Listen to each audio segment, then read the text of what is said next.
राज्य सरकार ने यह भी महसूस किया कि चूंकि मामले और विस्तार से बढ़ते चले जा रहे हैं, तो वैसी स्थिति में अब 14वीं जेपीएससी के घपलों की, गलतियों की, घोटालों की जांच सीआईडी करेगी और साथ में हम ईडी को भी एक आग्रह पत्र देंगे कि ईडी भी इस मामले में जांच में शामिल हो। राज्य सरकार एक पोर्टल भी लॉन्च करने जा रही है जिसमें पूरे राज्य के छात्र अपनी समस्याओं को लिख सकेंगे और इस पोर्टल के माध्यम से पूरे राज्य से आए हुए छात्रों के संवाद को इनकॉर्पोरेट करते हुए एसओपी के निर्माण का प्रयास किया जाएगा कि एसओपी त्रुटिहीन हो। सरकार ने बच्चों की लगभग सारी मांगों को मानते हुए उनको आंदोलन के रास्ते से पर जाने से रोकने का प्रयास किया है और मैं पुनः अपील करता हूं कि जब सरकार आपकी सारी बातों को मानने को तत्पर है तो आपका आंदोलन में जाना कहीं से भी श्रेयस्कर नहीं है।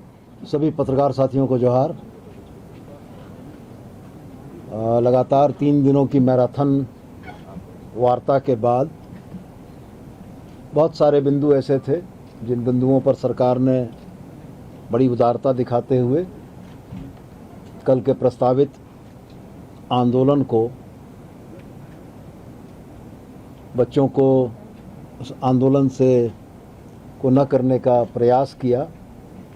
लेकिन यह बड़ा दुर्भाग्यपूर्ण रहा कि इन तमाम प्रयासों और कोशिशों के बाद भी बच्चे पूरी तरीके से सहमत नहीं हुए। अगर बिंदुवार चर्चा मैं करूं तो जिन बातों पर लगातार इन 3 दिनों के अंदर में चर्चा हुई थी उसमें प्रमुख बिंदुओं को 3 भागों में बांटा गया था। पहला बिंदु जांच से संबंधित था, दूसरा बिंदु संदिग्ध परीक्षाओं के कैंसिल करने या रद्द करने से संबंधित था और तीसरा बिंदु रिफॉर्म्स का था कि जिन चीज़ों के चलते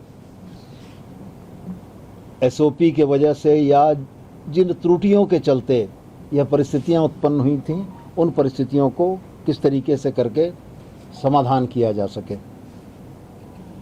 सबसे पहला जो विषय जांच का था,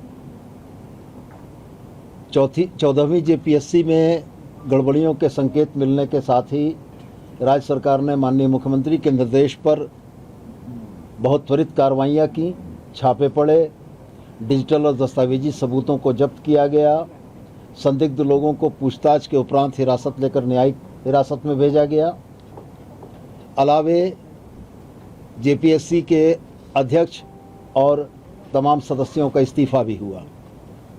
साथ में राज्य सरकार ने यह भी महसूस किया कि चूंकि मामले और विस्तार से बढ़ते चले जा रहे हैं, तो वैसी स्थिति में अब 14वीं जेपीएससी के घपलों की, गलतियों की, घोटालों की जांच सीआईडी करेगी और साथ में हम ईडी को भी एक आग्रह पत्र देंगे कि ईडी भी इस मामले में जांच में शामिल हो और कोई भी दोषी न बचे। किसी भी परिस्थिति में किसी दोषी को बचाने की सरकार की मंशा नहीं है। दूसरा विषय परीक्षाओं के रद्द करने से संबंधित था। परीक्षाओं को रद्द करने से संबंधित 14वीं जेपीएससी बैकलॉग 23, बैकलॉग 25 जो इसके साथ ही होने वाली थी, इन परीक्षाओं को रद्द करने पर सरकार सहमत थी। अलावे इसके टीडीपीएल संस्था जिसके ऊपर ये सारे आरोप हैं, उन आरोपों के मद्देनज़र सरकार का यह मानना था कि टीडीपीएल के द्वारा कंडक्ट की गई सारी परीक्षाओं की एक व्यापक और विस्तृत जांच होगी और अगर गड़बड़ियों के संकेत व्यापक मिलते हैं तो वैसी स्थिति में सम्यक निर्णय किया जाएगा। अलावे इसके छात्रों की तरफ से एक मांग और रखी गई थी। शुरुआत जेपीएससी के मुद्दे पर ही थी, लेकिन बाद में छात्रों ने इसमें सीजीएल के मुद्दे को भी जोड़ा। सीजीएल के मुद्दे को रद्द करने की मांग छात्रों की तरफ से थी। सरकार की तरफ से यह बहुत स्पष्ट बताया गया उनको कि चूंकि ऑनरेबल सुप्रीम कोर्ट और ऑनरेबल हाई कोर्ट के मॉनिटरिंग में ये सारी जांच चली है और ये सारी भर्ती प्रक्रिया ऑनरेबल कोर्ट की मॉनिटरिंग में हुई है, इसलिए इसको रद्द कर पाना राज्य सरकार के लिए संभव नहीं है। लेकिन इसके बाद भी हम लोगों ने अपने तरफ से उनको आश्वस्त करने के लिए, उनका भरोसा और विश्वास जगाने के लिए उनको यह कहा कि हाईकोर्ट के रिटायर्ड जज की अध्यक्षता में एक मॉनिटरिंग कमेटी बनाकर सीजीएल की जांच की प्रक्रिया को हम लोग मॉनिटर कराएंगे। रिफॉर्म्स के जो इशू थे, रिफॉर्म्स के इशू पर सरकार बहुत हद तक सहमत थी 100%, और सरकार ने कहा था कि हम IITISM, IIM Ranchi, XLRI Jamshedpur जैसे प्रतिष्ठित संस्थानों से विशेषज्ञ सेवा लेते हुए अपनी SOP को रिफॉर्म करेंगे, और इसमें साथ में हम लोग अपने स्टेक होल्डर के तौर पर छात्रों के भी सुझावों का, उनकी शिकायतों को समाविष्ट करेंगे। इस क्रम में सरकार ने एक मेल ID जारी की थी, जो कल आप लोगों ने भी देखा होगा, और साथ में राज्य सरकार एक पोर्टल भी लॉन्च करने जा रही है जिसमें पूरे राज्य के छात्र अपनी समस्याओं को लिख सकेंगे, और इस पोर्टल के माध्यम से पूरे राज्य से आए हुए छात्रों के संवाद को इनकॉर्पोरेट करते हुए SOP के निर्माण का प्रयास किया जाएगा कि SOP त्रुटिहीन हो और आने वाली परीक्षाएं पूरी पारदर्शिता और शुचिता के साथ संपन्न हों। बड़े दुर्भाग्य के साथ यह कहना पड़ता है कि इन तमाम प्रयासों के बाद भी छात्रों के तरफ से CGL को रद्द करने को लेकर और CBI की जांच को मांग को लेकर इस समझौता वार्ता टूट गई।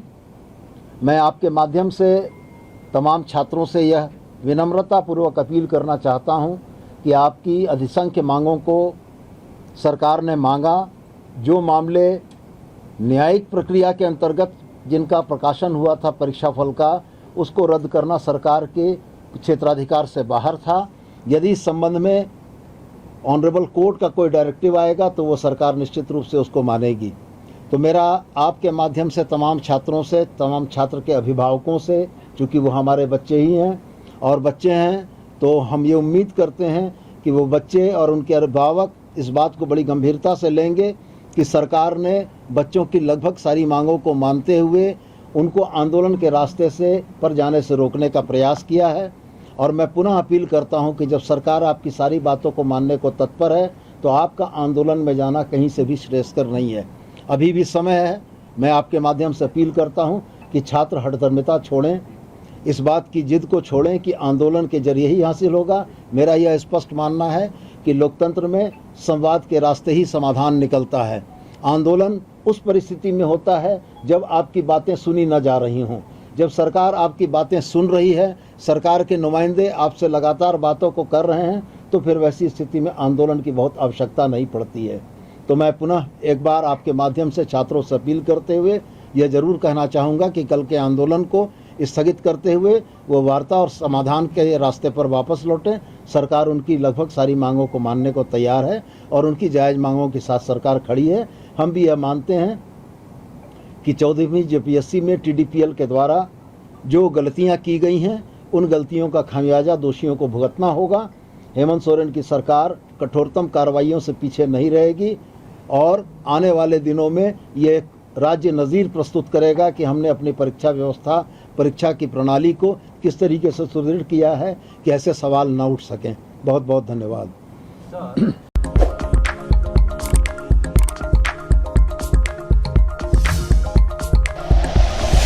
Like and share videos, subscribe करें हमारा चैनल और प्रेस करें बेल आइकॉन। News 11 भारत, सच है तो दिखेगा।